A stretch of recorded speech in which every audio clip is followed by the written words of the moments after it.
ठीक है, मैं तुम्हें सुनाई दे रही हूँ, दिख भी रही हूँ। ठीक है, अब एक बार बता देती हूँ कल क्या करा था, फिर आज का जो टॉपिक है हम वो स्टार्ट करेंगे। ठीक, चलो।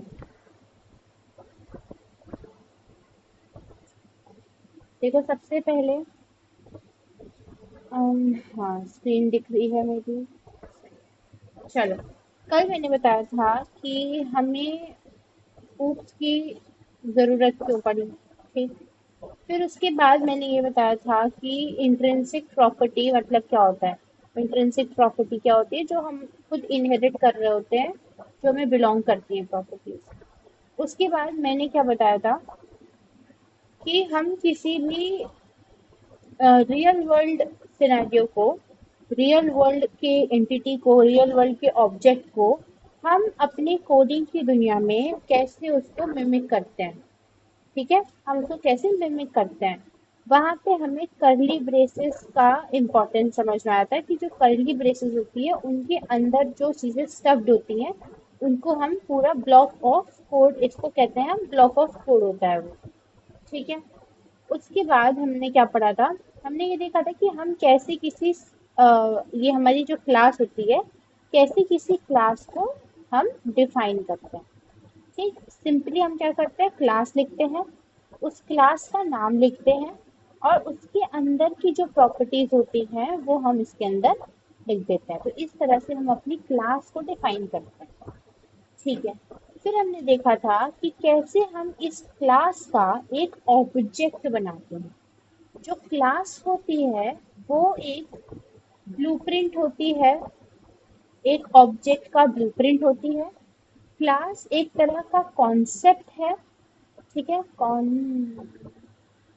कॉन्सेप्ट है। ठीक, अब क्लास कोई रियल वर्ल्ड एंटिटी नहीं होती। जो ऑब्जेक्ट होता है वो मेरी एक रियल वर्ल्ड एंटिटी होती है। ठीक, ये मेरी एक रियल वर्ल्ड एंटिटी होती है। क्लास क्या होती है, कॉन्सेप्ट है कि अगर मैं किसी स्टूडेंट की बात कर रही हूँ तो मतलब उस स्टूडेंट का कोई नाम तो होगा ही, रोल नंबर तो होगा ही, ये चीजें तो होंगी ही होंगी। तो ये मुझे क्या बताती है, ये मुझे ये क्लास बताती है, जो मैंने लिख दिया, जो मेरे दिमाग में था वो मैंने लिख दिया कि अच्छा एक स्टूडेंट मतलब ये चीज है। जब मैं कहती हूँ मैं पर्टिकुलर, मैं एक स्टूडेंट हूँ, तो मैं एक ऑब्जेक्ट हूँ उस स्टूडेंट क्लास की। तो जो ऑब्जेक्ट होती है, होता है, वो होती है हमारी रियल वर्ल्ड एंटिटी। तो अगर मैं किसी स्टूडेंट क्लास को डिफाइन करती हूँ तो उसका ऑब्जेक्ट हम कैसे बनाते हैं, हम लिखते हैं ऐसे, student S1 is equals to new student, और यहाँ पे हम ब्रैकेट लगाते हैं। कल की क्लास में मैंने ये बताया था, इस पूरे इस पूरे के पूरे जो लाइन है हमने इसका पोस्टमार्टम करना था। तो ये जो स्टूडेंट है, स्टूडेंट बेसिकली क्या है, एक user defined data type, user defined data type, जो कि मेरी क्या है, ये एक क्लास का नाम है। मैंने कल क्या बताया था, कल मैंने बताया था कि कोई तो आया।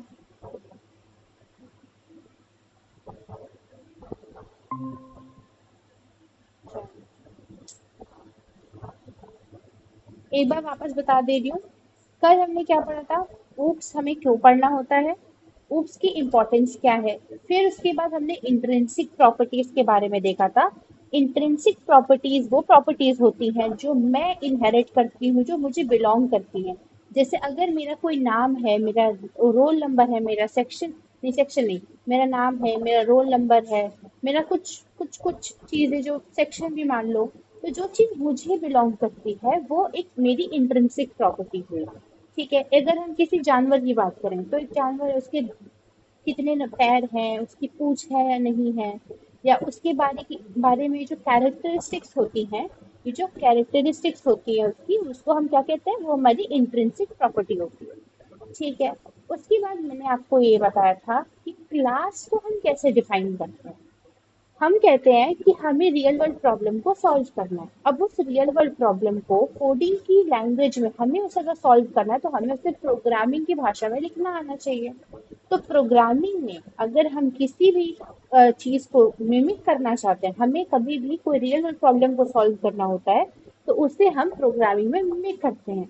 मिमिक करने के लिए हम क्या करते हैं, हम क्लासेस और ऑब्जेक्ट्स का इस्तेमाल करते हैं।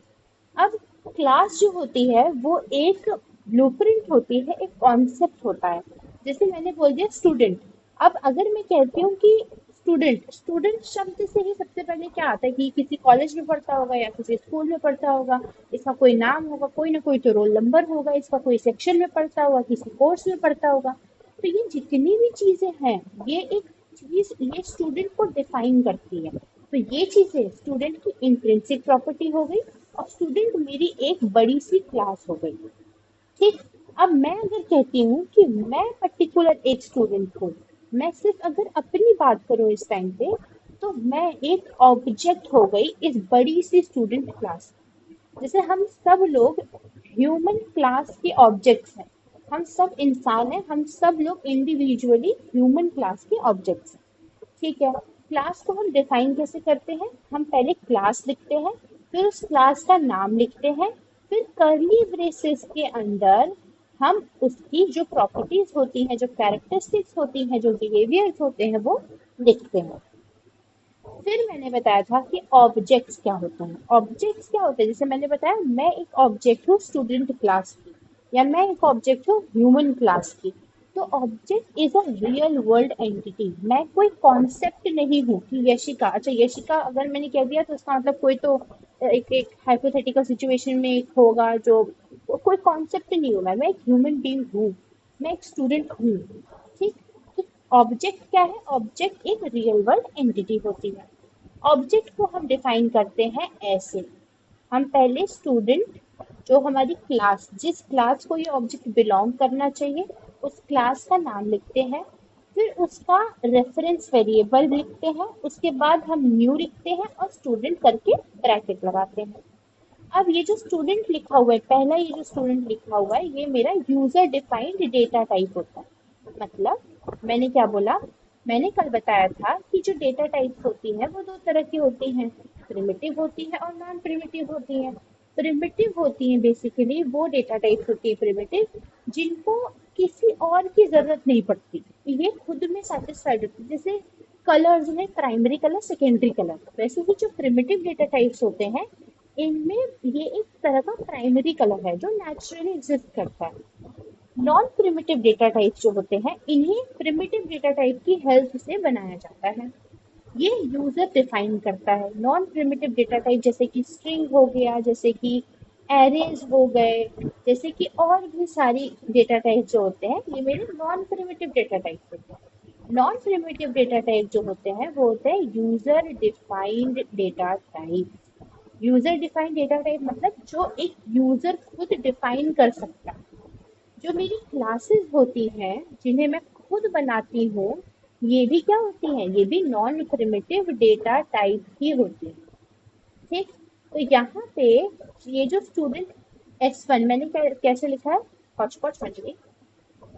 मैंने लिखा student S1 is equals to new student, फिर यहाँ पे मैंने ब्रैकेट लगा दी। ठीक। अब ये जो स्टूडेंट है, student is nothing but my non primitive data type, जो मेरी एक यूजर डिफाइंड डेटा टाइप भी हम कह सकते हैं। और ये क्या है, ये एक क्लास भी है। ठीक है।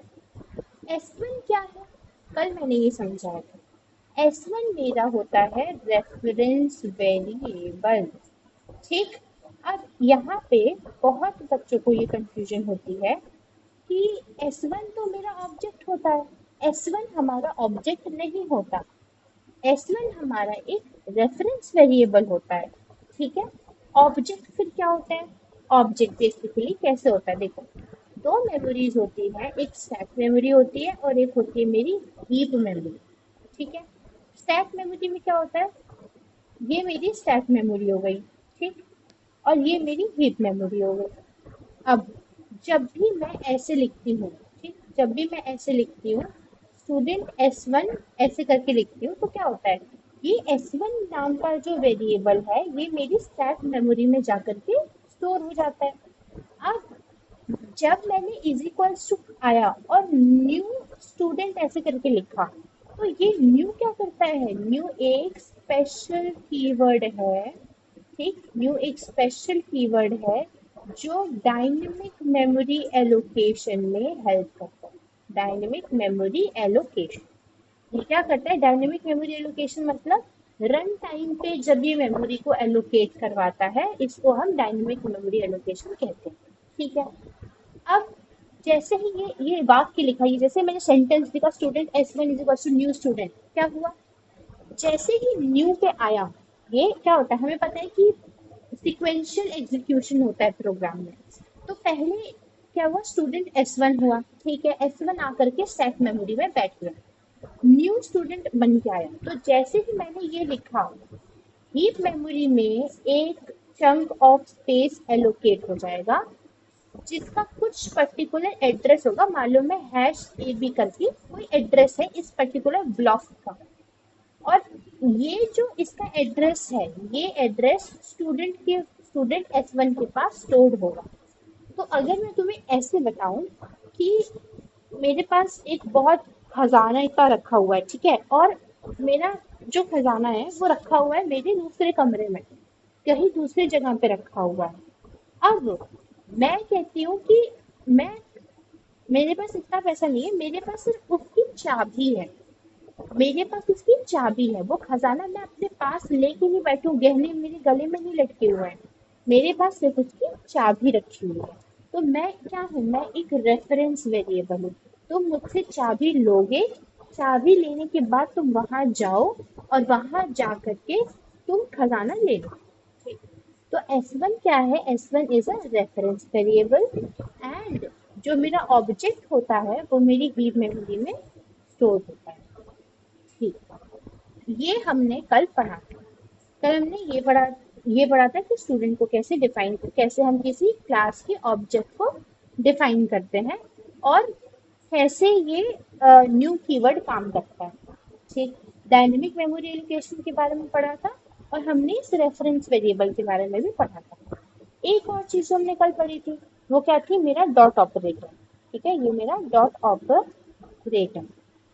ठीक, डॉट ऑपरेटर क्या करता है, जैसे मुझे वैल्यूज असाइन करनी है, अब मैंने क्या किया, मैंने एक क्लास तो बना दी, मैंने क्लास स्टूडेंट करके एक क्लास तो बना दी। ठीक, इसके अंदर स्टूडेंट का क्या है, string name, int age, string college. ठीक, अब ये मैंने स्टूडेंट नाम की क्लास बना दी, अब मुझे इसका ऑब्जेक्ट बनाना है। तो मैंने क्या किया, student S1 is equals to new student bracket. ठीक, अब ये मैंने बना दिया, अब मुझे इस स्टूडेंट की वैल्यूज को डालना है, तो मैं क्या करूंगी, S1 dot name is equals to Yashika, मान लो। ठीक, फिर S1 dot age is equals to 19, S1 dot college is equals to GLA। ठीक, तो यहाँ पे मैंने क्या किया, मैंने एक यूजर को, मैंने यहाँ पे एक क्लास को डिफाइन करा। ठीक, एक मैंने क्लास डिफाइन करी, क्लास डिफाइन करने के बाद मैंने यहाँ पे एक ऑब्जेक्ट बनाया, ऑब्जेक्ट, और फिर उसके बाद मैंने यहाँ पे उस ऑब्जेक्ट की जो वैल्यूज हैं उनको उनको मतलब इनिशियलाइज करे, क्या ना, वैल्यूज डाल दी। अब अगर मुझे इसको प्रिंट करवाना होगा तो मैं सिंपली क्या कर दूंगी, मैं एस आउट कर दूंगी S1 dot name, S1 dot age, S1 dot college. तो इस तरह से मेरा ये जो क्लास और ऑब्जेक्ट का कॉन्सेप्ट है ये मेरा वर्क करता है। अब एक सेकेंड चैट देखिएगा, समझ आ रहा है ख्याति, ये तो हमने कल ही करा था।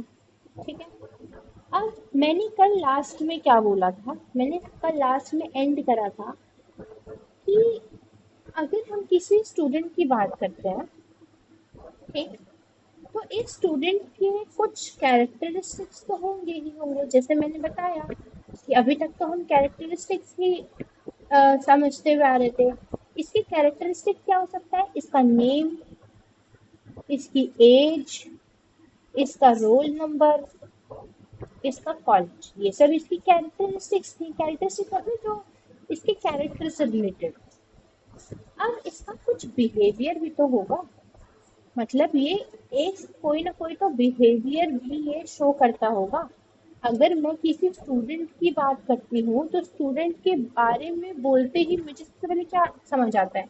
ये जो स्टूडेंट होगा ये क्लास अटेंड करता होगा, ठीक, ये जो स्टूडेंट होगा ये अटेंडेंस मार्क करता होगा, मार्क अटेंडेंस, ठीक। तो ये जो कैरेक्टरिस्टिक्स होती हैं इनको हम वेरिएबल्स का इस्तेमाल करके दिखाते हैं। जैसे अभी तक हमने वेरिएबल्स का इस्तेमाल करके इन कैरेक्टर्स को दिखाया। अब अगर मैं इस बिहेवियर के बारे में बताऊं तो इन बिहेवियर्स को हम कैसे रिप्रेजेंट करते हैं? इन बिहेवियर्स को हम फंक्शंस की मदद से रिप्रेजेंट करते हैं, या तो फंक्शंस बोलो या इसको तुम मेथड बोलो।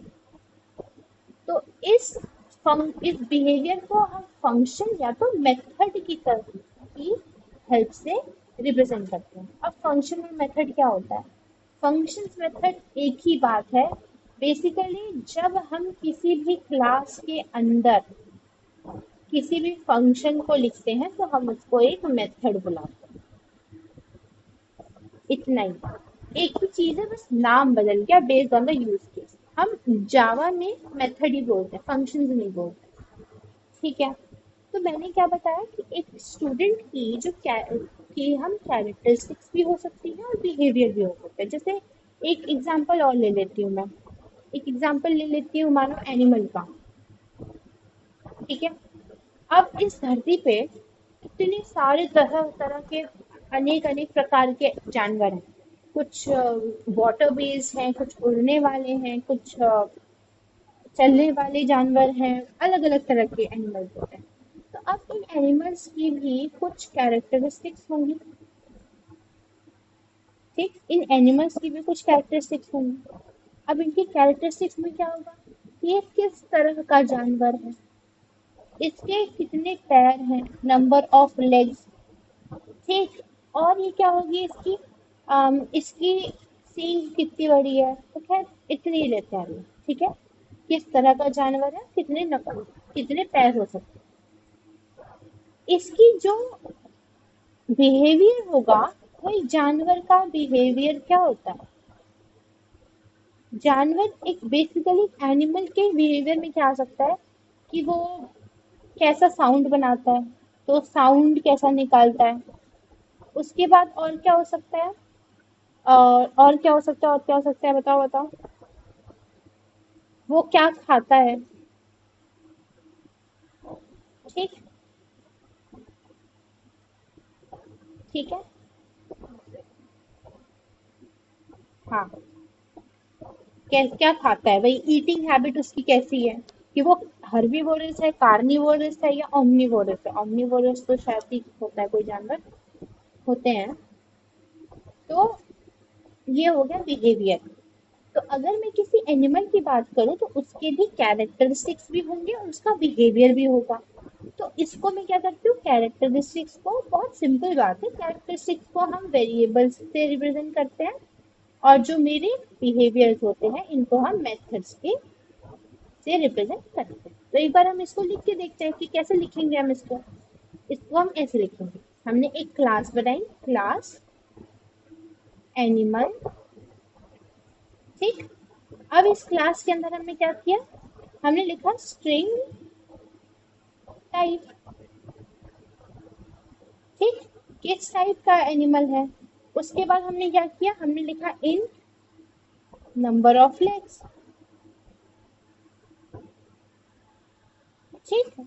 अब मैं कहती हूँ इसका बिहेवियर भी कुछ डिफाइन कर देता है। मैं कहती हूँ वॉइड साउंड। ठीक, इसमें क्या होता है कि ये जो टाइप है, मानो कि मैं इसमें ऐसा आउट करवा देना चाहती हूँ कि ये जिस भी टाइप का एनिमल है मेक्स साउंड।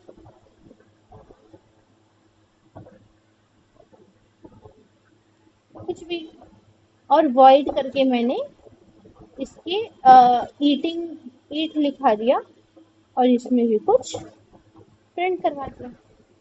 ठीक, तो इन सब से हमें समझ क्या आया कि अगर हम किसी क्लास की बात करते हैं तो उसमें उस पर्टिकुलर क्लास के कुछ कैरेक्टरिस्टिक्स भी उसमें होते हैं। ठीक, उसके कुछ कैरेक्टरिस्टिक्स भी होते हैं, प्लस कुछ बिहेवियर भी होते। ठीक है, अभी तक कोई डाउट?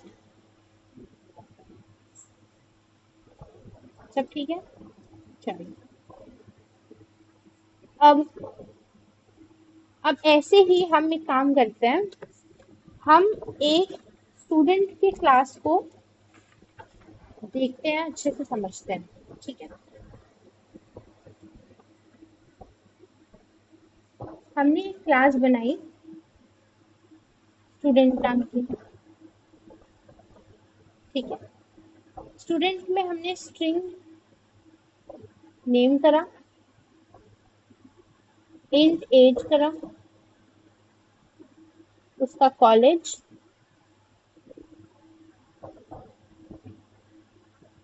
और उसका रोल नंबर। ठीक है, अब एक स्टूडेंट के बिहेवियर में क्या क्या आ सकता है कि एक स्टूडेंट मानो वॉइड करके हम कह देते हैं कि स्टूडेंट अटेंडेंस मार्क करता है, स्टूडेंट मार्क अटेंडेंस। अरे यार, अटेंडेंस की स्पेलिंग क्या होती है? आती है, मुझे आती है, डोंट वरी। Mark attendance. ठीक है, अब इसमें हम क्या प्रिंट करवा दें, मान लो हम करवा दें एस आउट। मैं कहती हूँ ये जो नेम है, नेम मार्क्ड अटेंडेंस। ठीक है, अब एक एडिशनल चीज मैंने कहा कि इस क्लास के अंदर ये जो स्टूडेंट क्लास है, इसके अंदर इसकी कैरेक्टरिस्टिक्स भी आ गई स्टूडेंट की, प्लस इसका कुछ बिहेवियर है जैसे कि अटेंडेंस मार्क करना। ठीक, मान मैं इसमें एक और फंक्शन लिखती हूँ, void print s out name plus space देंगे थोड़ा सा, एज प्लस थोड़ा सा स्पेस देंगे, कॉलेज प्लस थोड़ा सा स्पेस दे देते हैं, और रोल नंबर।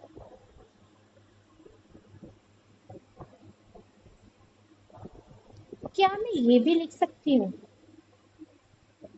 मतलब मैं चाहती हूँ कि एक ही बार में मैं अगर इसको प्रिंट करवाना चाहूँ स्टूडेंट की सारी डिटेल्स को, तो मैंने यहाँ पे क्या किया, इस स्टूडेंट क्लास के अंदर इसकी कैरेक्टरिस्टिक्स तो थी, इसका बिहेवियर भी डाला मैंने। पर क्या स्टूडेंट का बिहेवियर प्रिंट करना होता है?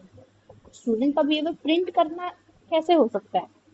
बट मैंने अपने आप भी कुछ फंक्शंस को डिफाइन, कुछ मेथड्स को डिफाइन कर दिया जो कि मेरे ईज के लिए अच्छी हो। जैसे अगर मुझे एक स्टूडेंट को प्रिंट करवाना है, तो एक स्टूडेंट को प्रिंट करवाने के लिए मुझे अलग से एक लूप लगाना, मतलब लूप कह रही, एक फंक्शन डिफाइन करना पड़ सकता है, या बार बार मुझे S1 dot name, S1 dot age, S1 dot college, S1 dot roll number, ऐसे न जाने कितने होंगे। तो क्या मैं अब सबको डॉट लगा लगा करके प्रिंट करूंगी?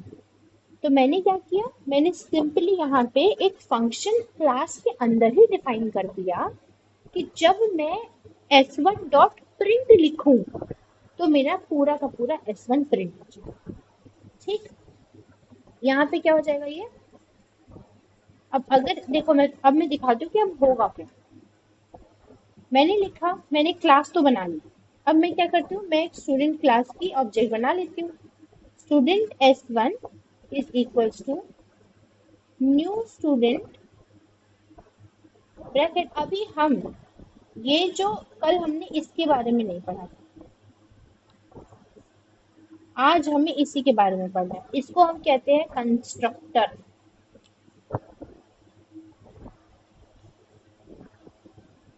आज हम इसके बारे में पढ़ेंगे, बट फिलहाल अभी इस पे ध्यान। मैंने स्टूडेंट बना लिया, ठीक है। Student S1 is equal to new student, ठीक। ये मेरा ऑब्जेक्ट हो गया। अब मैं क्या करती हूँ, स्टूडेंट डॉट नेम ख्याति दे देती हूँ। इसका नाम क्या है, ख्याति, ठीक। Student dot age 19, S1 dot college GLA, S1 dot roll number मान लो 26, ठीक। अब ये मैंने बना दिया। क्या हुआ, अब जैसे मैंने ये मैंने लिखा तो क्या हुआ, मेमोरी में क्या हो रहा है। सबसे पहले आते हैं इस लाइन पे। जब ये वाली लाइन आई तब क्या हुआ, मेमोरी एक स्टैक मेमोरी है और एक मेरी हीप मेमोरी है, ठीक। ये मेरी स्टैक मेमोरी है और ये मेरी हीप मेमोरी है। S1 यहाँ आ गया। न्यू लिखते ही एक बंच ऑफ ब्लॉक जो है वो यहाँ आकर के एक बंच ऑफ स्पेस एलोकेट हो गया मेमोरी में। अब S1 जो है वो इसको पॉइंट कर रहा है।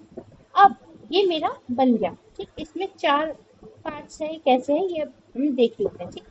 अब S1 डॉट नेम, जैसे मैंने S1 डॉट नेम लिखा, S1 डॉट लिखा, ये ऊपर आके बैठ गया। नेम के लिए उसने एक जगह बनाई और यहाँ पे ख्याति लिख दिया। फिर S1 डॉट एज, एज के लिए उसने एक जगह बनाई, यहाँ पे 19 लिख दिया। फिर यहाँ पे GLA लिखा और यहाँ पे 26 लिख दिया। बट अभी तो ये मेरी मेमोरी में है। अब मैं इसको प्रिंट भी करवाना चाहती हूँ। तो मान लो कि मैं चाहती हूँ कि एक और चीज भी तो आएगी इसमें। मैंने अभी एक फंक्शन को भी कॉल करना है। मैंने क्या किया, S1 डॉट मार्क अटेंडेंस।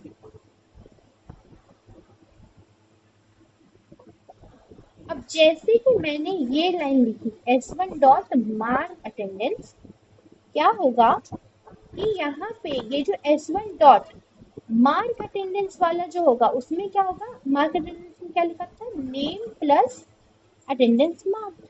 तो वही सेम चीज यहाँ पे प्रिंट हो जाएगी। नेम क्या है, ख्याति है, ख्याति मार्क्ड अटेंडेंस,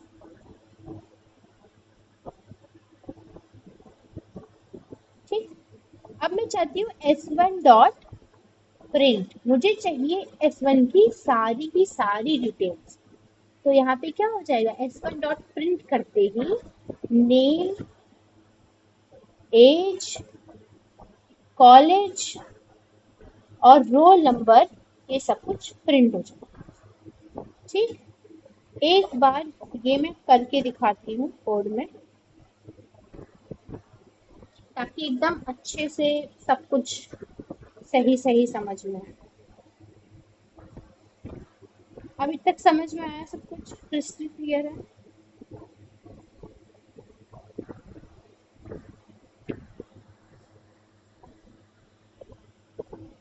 चलो फिर जा सिंपल।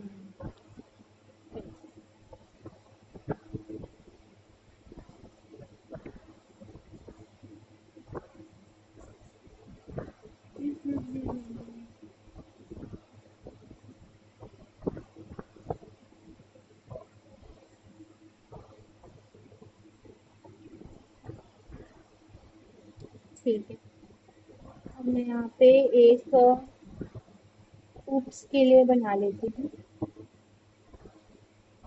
पैकेज।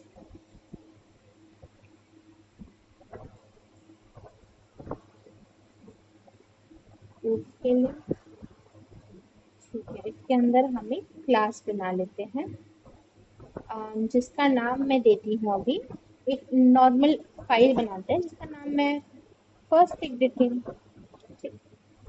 अब एक चीज जो यहाँ सीखने की क्या जरूरत है कि एक चीज हमें पता है, जब भी हम कभी फंक्शन बनाते हैं तो हमेशा वो मेन फंक्शन के बाहर बनाते हैं। पता है ये चीज? जब भी हम फंक्शन बनाते हैं कोड में तो हमेशा हम मेन फंक्शन के बाहर बनाते हैं। पता है ये चीज? मैंने यहाँ पे फंक्शंस पढ़ाया था जब, तो मैंने यहाँ पे क्या किया था, फंक्शन हमें बनाना था, एक प्रिंट नेम करके फंक्शन बनाना था। ठीक। तो हमने क्या किया था, ये जो मेरा मेन फंक्शन होता है इसके बाहर हम फंक्शन बनाते हैं। वैसे ही जब हमें कोई क्लास बनानी होती है तो वो हमेशा मेन जो क्लास होती है मेरी, ये जो पब्लिक क्लास है, इसके हम बाहर एक क्लास बनाएंगे। तो हमने क्या बनाया, हमने लिखा क्लास स्टूडेंट। ठीक। उसके बाद हम यहाँ पे उसकी प्रॉपर्टीज को डिफाइन करते हैं। हमने कहा स्ट्रिंग नेम, इसका कुछ नाम होगा। ठीक। इंट एज, इसका कुछ एज होगा। String college. ठीक। Int roll number. ठीक है। अब इसकी कुछ बिहेवियर भी हम डिफाइन कर देते हैं। बिहेवियर हम कह देते हैं वॉइड मार्क अटेंडेंस। ठीक है। इसमें हम क्या करते हैं, हम कुछ नहीं, हमें यहाँ पे एस आउट करवा देना है नेम, ये जो स्टूडेंट है, प्लस मार्क्ड अटेंडेंस सक्सेसफुली।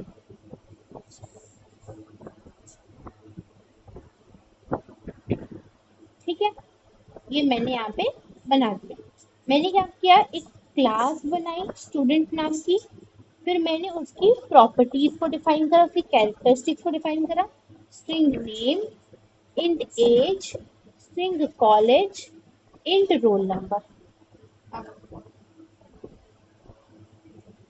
ठीक है। फिर मैंने यहाँ पे उसका एक बिहेवियर भी करते हैं, स्टूडेंट जो है वो अटेंडेंस मार्क करता है। अब मैं क्या करती हूँ, ये जो मेरी मेन क्लास है, हमेशा पब्लिक स्टैटिक वर्ड में लिखना तो हमें पता कंपलसरी है, क्योंकि प्रोग्राम जो है एग्जीक्यूट ही यहाँ से होता है।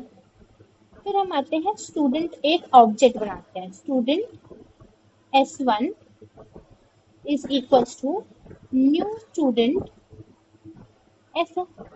हमने क्या किया, एक क्लास बनाई। अब उस क्लास का हमने एक ऑब्जेक्ट बना दिया। हम क्या करते हैं, इसको नाम देना शुरू करते हैं। S1 dot name is equals to क्या थी, S1 dot college is equals to GLA। S1 dot roll number is equals to 19। S1 dot age is equals to मान लो 18। ठीक। अब मैं यहाँ पे एक चीज और कर देती हूँ, एक फंक्शन और जो हमने बनाया था, हमने बनाया था वॉइड प्रिंट करके। इस फंक्शन का काम क्या होता है, ये हमने अपने ईज के लिए बनाया था, ये हम अपने लिए बनाए थे। हमने क्या किया था, हमने सिंपली यहाँ पे इसका हम यूज कर रहे हैं सारी वैल्यूज को प्रिंट करवाने के लिए। तो हमने क्या किया था, नेम प्लस थोड़ा सा स्पेस, प्लस नेम के साथ हम एज प्रिंट करवा देते हैं। फिर उसके बाद हम क्या प्रिंट करवाते हैं, कॉलेज प्रिंट करवा देते हैं। फिर हम यहाँ पे रोल नंबर प्रिंट करते हैं। तो अब मैं कहती हूँ कि मुझे क्या करना है, मुझे सबसे पहले यहाँ पे मेन फंक्शन के अंदर मैंने क्या किया, S1 डॉट मार्क अटेंडेंस को कॉल कर लिया। फिर मैंने S1 डॉट प्रिंट को भी कॉल कर दिया। अब एक बार हम इसको रन करके देख सकते हैं।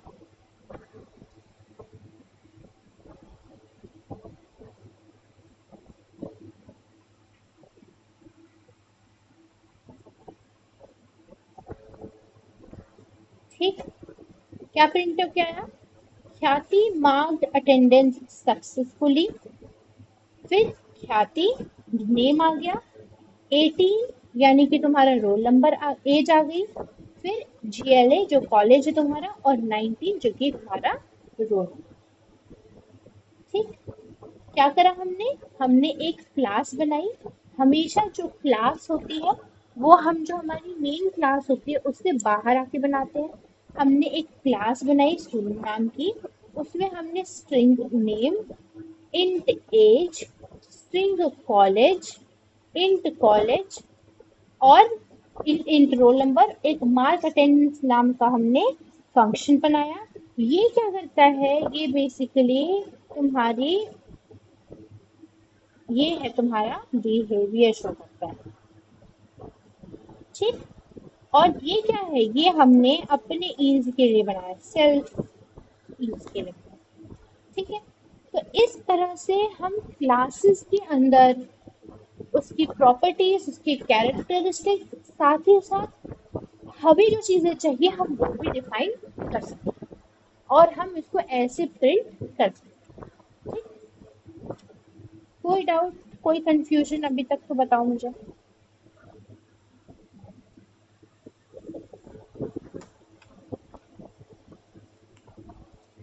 नहीं है? ठीक है, ठीक है। तो इससे क्या समझ आया? इससे ये समझ आया कि देखो, ये जो प्रिंट वाला स्टेटमेंट था ना, ये मुझे क्लास के बाहर बनाने की जरूरत नहीं पड़ी, मुझे ये मैंने अंदर ही बना दिया।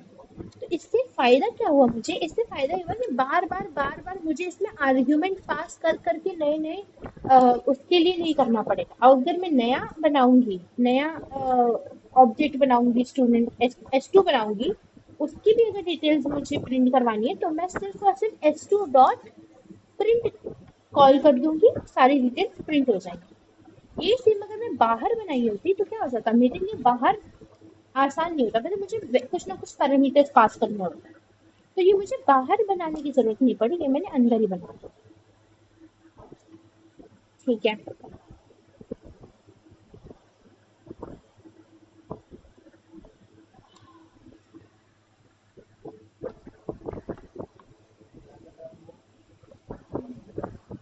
ठीक,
ठीक है। हाँ, तो ये हो गया। अभी देखो, सब कुछ अभी तक समझ आया। क्लास बनाते हैं, क्लास के अंदर उसकी कैरेक्टरिस्टिक्स होती हैं, उसके बिहेवियर होते हैं, उसके बाद हमने कुछ यूज अपने हिसाब से जो हमारी ईज के लिए जरूरी है, जो हमने अपने अकॉर्डिंग बनाई वो भी हम बना देते हैं। ठीक, कॉल करना आसान हो जाता है, उसको बाहर बनाने की जरूरत नहीं पड़ी प्रिंट। अब यहाँ पे एक चीज और, एक एक क्वेश्चन है। जैसे मैंने क्या किया कि स्टूडेंट नाम का बनाया एक क्लास, एनिमल नाम का एक क्लास बनाया। ठीक, ये दोनों क्या है? ये दोनों मेरी फिजिकल ऑब्जेक्ट्स हैं, फिजिकली अवेलेबल होती है। ठीक है, बट अगर मैं यहीं पे तुमसे कहूँ कि क्या मैं किसी बैंक अकाउंट का क्लास बना सकती हूँ? क्योंकि बैंक अकाउंट जो है वो तो मेरा फिजिकल वर्ल्ड में लाई नहीं करता। फिर बैंक अकाउंट एक कॉन्सेप्ट है। बैंक अकाउंट एग्जिस्ट करता है बट फिजिकली नहीं होता कि तुम उसे टच कर सको। अगर तुम कहते हो कि मैं अपना अकाउंट खुलवाने जा रही हूँ, अकाउंट खुलवाने जा रही हूँ मतलब कि जो बैंक है उसके डेटाबेस में कहीं ना कहीं तुम्हारे भी कुछ बंच ऑफ रिकॉर्ड जो होती है वो आकर के अवेलेबल हो जाती है। तो बैंक अकाउंट कोई फिजिकल ऑब्जेक्ट तो नहीं है, बट ये एक थोड़ी कॉम्प्लेक्स कॉन्सेप्ट है जिसके अंदर हम कुछ ना कुछ डेटा जो है वो स्टोर कर रहे होते हैं। एक बैंक अकाउंट हर, जैसे अगर मैं कहती हूँ बैंक अकाउंट है, अगर मैं कहती हूँ स्टूडेंट है, तो बहुत सारे लोग स्टूडेंट हो सकते हैं और उन सारे लोगों के अंदर कुछ ना कुछ सिमिलर प्रॉपर्टी जो स्टूडेंट के अंदर होती है वही होंगी। तो अगर मैं कहती हूँ बैंक अकाउंट, तो एक बैंक अकाउंट के अंदर भी बहुत सारी प्रॉपर्टीज होती हैं और जब जब कोई बैंक अकाउंट खुलवाने जाता है तब तक वही प्रॉपर्टीज उसके काम आती है। तो अगर मैं कहती हूँ बैंक अकाउंट, तो बैंक अकाउंट में क्या हो सकता है कि बैंक नेम, बैंक का नाम और आईएफएससी कोड। ठीक है, उसके बाद तुम्हारा और क्या होता है, अकाउंट नंबर। अगर तुम कार्ड लेते हो तो तुम्हारा कार्ड नंबर होता है। फिर उसके बाद तुम्हारा अमाउंट कितना है तुम्हारे बैंक में वो होता है। ठीक, तो ये जो सारे टर्म्स हैं, ये सारे के सारे टर्म्स हर एक बैंक अकाउंट के लिए वैलिड है। ठीक, तो अगर मैं कहती हूँ कि बैंक अकाउंट भी मैं क्लास की फॉर्मेट में रिप्रेजेंट कर सकती हूँ, तो क्या ये गलत होगा? बिल्कुल नहीं होना चाहिए। ठीक, हम किसी भी चीज को क्लास और ऑब्जेक्ट की फॉर्मेट में रिप्रेजेंट करवा सकते हैं। जरूरी नहीं है कि वो चीज फिजिकली हो या वो चीज उसको फिजिकली एग्जिस्ट करने की जरूरत हो। अगर मैं कहती हूँ कि मुझे कोई चीज क्लास के ऑब्जेक्ट्स की फॉर्मेट में रिप्रेजेंट करवाना होता है, तो हम उसे उसका फिजिकल होना इम्पोर्टेंट नहीं होता। इम्पोर्टेंट क्या होता है कि बेसिकली हम उसके अंदर वो कैरेक्टरिस्टिक्स हो जो बहुत सारे लोगों के लिए वैलिड हो, बहुत सारी चीजों के लिए वो सेटिस्फाई हो। बहुत छोटी सी चीज थी, इतना कोई कंफ्यूजन नहीं होता, बट मुझे हुआ था इसमें कि अगर सिर्फ फिजिकल फिजिकल का एग्जांपल सुना था मैंने। स्टूडेंट है, एनिमल है, टीचर है, एम्प्लॉय है, बट कोई भी कॉम्प्लेक्स चीज को हम आराम से, भले वो फिजिकल हो नॉन फिजिकल हो, उसको हम क्लासेस और ऑब्जेक्ट्स की फॉर्मेट में रिप्रेजेंट कर सकते। ठीक है, ठीक है, चलो। अब आता है आज का जो अब से हो रहा है इसका, वो कि इम्पोर्टेंट इम्पोर्टेंट चीजें जो हमें और पढ़नी है। अब हम और ऊप्स के अंदर घुसते जा रहे हैं।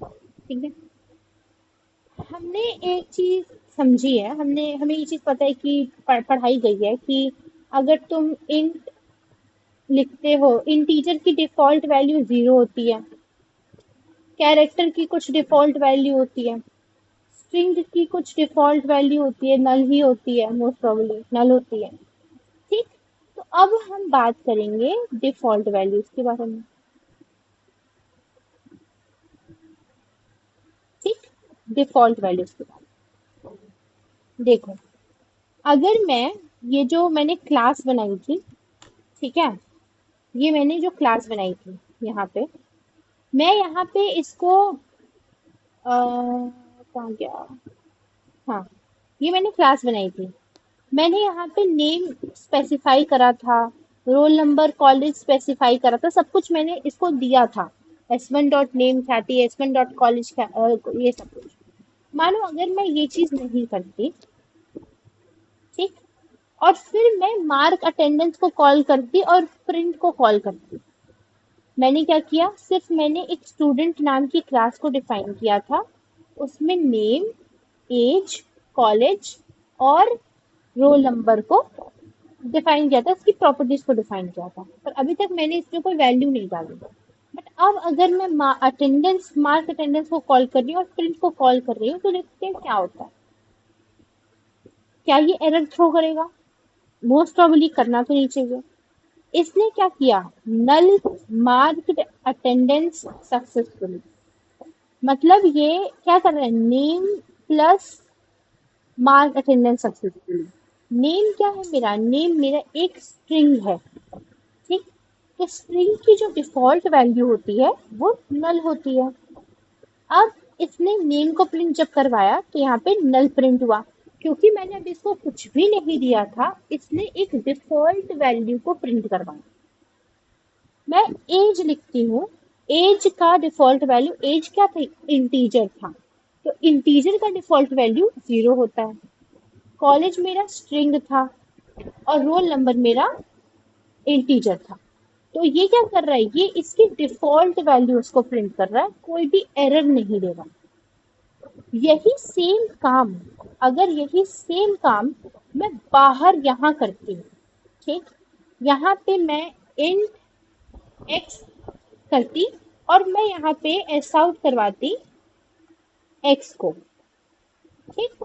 तो यहाँ देखो, मुझे इससे पहले कि मैं प्रिंट करवाऊं, इसने अपने आप मुझे एरर, कुछ तो एरर दे रहा है, ये क्या दे रहा है देखो, कहता है कि इनिशियलाइज वेरिएबल है, ये मुझे कह रहा है कि तुम इनिशियलाइज करो। यहाँ मैंने इनिशियलाइज, जब मैंने क्लास के अंदर किसी वेरिएबल को डिफाइन किया था, मैंने इसको इनिशियलाइज नहीं करा, मैं इसको प्रिंट जब करवा रही हूँ तो इसकी डिफॉल्ट वैल्यू प्रिंट हो रही है। बट यही सेम वेरिएबल जब मैं क्लास के बाहर मेन फंक्शन के अंदर इसको स्पेसिफाई कर रही हूँ, उसको लिख रही हूँ, तो ये मुझे एरर दे रहा है, ये मुझसे कह रहा है कि तुम इसको पहले इनिशियलाइज करो, उसके बाद ही तुम प्रिंट करवा सकती हो। रन करके देख लेता है, एरर देगा हमें ये कि इट इज इम्पोर्टेंट, देखो variable X might not have been initialize, बिना इनिशियलाइज किए ये प्रिंट ही नहीं होगा, ठीक। तो यहाँ से एक चीज यहाँ से सीखने को मिलेगा, जो इम्पोर्टेंट चीज है जो हमें अब सीखनी है, कि जब भी हम डिफॉल्ट वैल्यूज की बात करते हैं, तो पहले मैं आपको बताती हूँ कुछ छोटे छोटे टर्म्स, ठीक। ये जो कोड है, एक बार मैं इसको लेकर के आती हूँ, अगर मैं ले आ पाऊँ तो।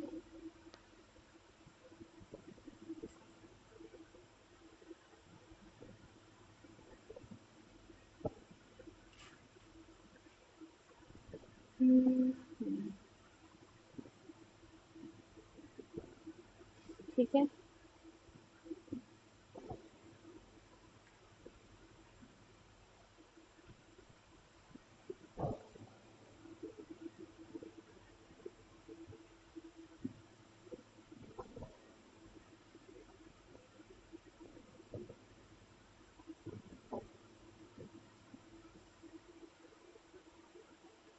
तो जल्दी आ रहा है।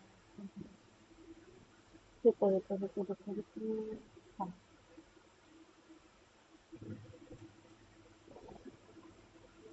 देखो, ये जो भी हम वेरिएबल्स क्लास के अंदर बनाते हैं, उनको हम कहते हैं इंस्टेंस वेरिएबल्स, ठीक है। एक टर्म हमने यहाँ पे जो सीखा, उस इंस्टेंस वेरिएबल, ठीक। इंस्टेंस वेरिएबल क्या होते हैं, वो वेरिएबल्स जो कि हम क्लास के अंदर डिफाइन करते हैं, उनको हम इंस्टेंस वेरिएबल बोलते हैं, ठीक। जैसे क्लास के अंदर मैंने नेम डिफाइन करा, एज डिफाइन करा, तो ये मेरे क्या हो गए, ये मेरे हो गए इंस्टेंस वेरिएबल्स, ठीक है। और जो फंक्शन, जो यहाँ पे मैंने क्या किया था, मैंने यहाँ पे एक इंट एक्स इज इक्वल, एक इंट एक्स लिख रखा था, ठीक है। तो ये जो वेरिएबल बाहर बना हुआ है, एक मेन फंक्शन के अंदर बना हुआ है, इसको हम कहते हैं लोकल वेरिएबल, ठीक है। तो मेरे दो तरह के वेरिएबल हो गए, एक मेरा इंस्टेंस वेरिएबल होता है। इंस्टेंस वेरिएबल वो वेरिएबल होता है जो कि मैं किसी भी क्लास के अंदर डिफाइन करती हूँ, लोकल वेरिएबल वो वेरिएबल होता है जो कि मैं मेन फंक्शन या क्लास के बाहर डिफाइन किया है। ठीक है। जो मेथड्स जो फंक्शंस मैं क्लास के अंदर डिफाइन करती हूँ उनको हम इंस्टेंस मेथड या तो मेथड कहते हैं। क्लास के अंदर डिफाइन किए गए फंक्शंस को हम मेथड्स कहते हैं, ये हमें पता है। तो ये जो स्टूडेंट नाम का मेथड, ये मैंने यहाँ पे गलत लेके आई हूँ मैं, एक सेकेंड, ये तो मैं गलत लेके आई हूँ, ये मैं गलत कोड लेके आई कोड को।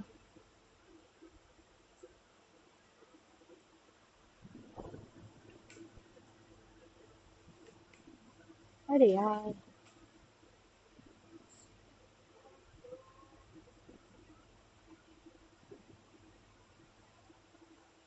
एक सेकेंड।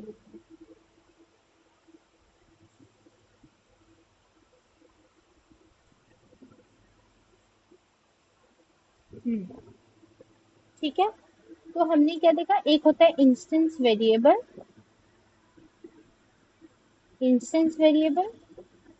और मेरा लोकल वेरिएबल। ठीक।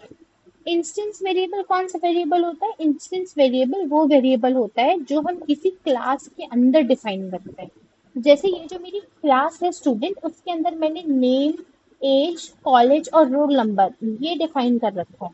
तो ये मेरे क्या हो गए, ये मेरे हो गए इंस्टेंस वेरिएबल्स। ठीक है। अब ये जो फंक्शंस है, void mark attendance, void print, ये क्या है मेरे, जो फंक्शंस हम क्लास के अंदर डिफाइन करते हैं उनको हम मेथड्स बोलते हैं, ये हमें पता है। ठीक, इनको मेथड्स बोल दो या फिर तुम इनको इंस्टेंस मेथड बोल दो, बात एक ही है, इंस्टेंस मेथड। ठीक। ये जो x है ये मेरा है लोकल वेरिएबल। ठीक। जो मेरे क्लास के बाहर है। ये समझ आया अच्छे से? पहले ये बताओ, इंस्टेंस वेरिएबल और लोकल वेरिएबल क्या होते हैं, ये समझ में आया? ठीक है। अब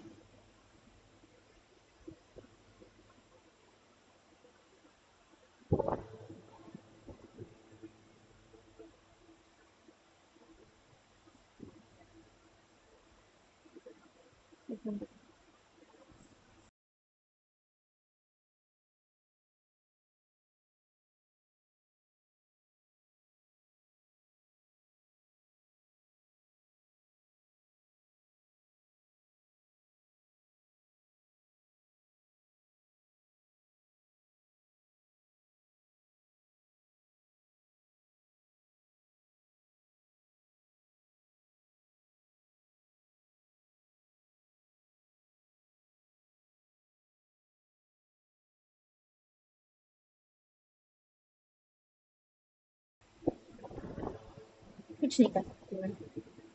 तो अरे यार, देखो, पूरा रिदम बिगड़ जाता है मेरा।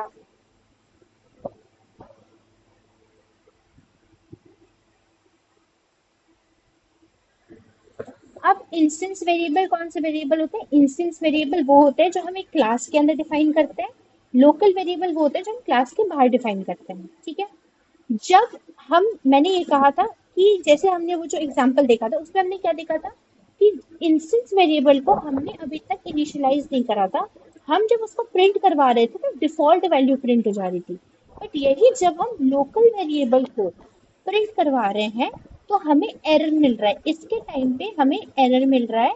और इंस्टेंस वेरिएबल के टाइम पे हमें डिफॉल्ट वैल्यू मिलती है। ठीक। यही चीज समझनी जरूरी है कि ऐसा क्यों होता है, ये पार्शियलिटी क्यों हो रही है।